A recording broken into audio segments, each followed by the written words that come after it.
Welcome to our channel. Today we how to subscribe to Airtable scripting for advanced no-code apps, detailed guide step by step clearly.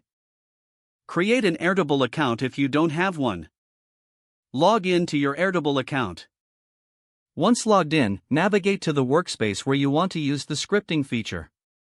Click on the Automations option in the sidebar menu. Select the Add a new automation button. In the automation settings, find and click on the Run a Script action. You may need to enable scripting if you have not done so already. To do this, follow the prompts to activate the scripting block. Once enabled, click on the Edit Script button. You will see a code editor where you can write your script. Utilize the documentation provided by Airtable for guidance on scripting. Write your desired functionality into the script editor. You can test your script by clicking on the Run button inside the editor. Make sure to save your changes before exiting the script editor.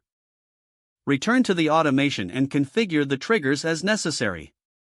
After setting your triggers, click on Test Automation to ensure everything is functioning correctly. Explore different scripts to maximize your Airtable experience. Regularly check for updates and enhancements in the Airtable community.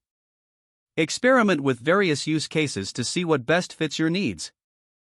Happy scripting! If the page does not load, refresh the browser or try. Make sure you are using the correct email address, then retype it carefully to avoid small typos. If your password is not accepted, use the reset option and create a new strong password you can remember. Check your spam folder for verification or security emails, then complete any requested confirmation steps. Enable two-factor authentication if available to improve account security and reduce unauthorized access risk. After signing in, review your profile details so your contact information and settings are accurate and current. If you see an error message, note it down and try again after restarting your device and internet connection. Log out when you finish, especially on shared devices, to keep your account and payment information secure.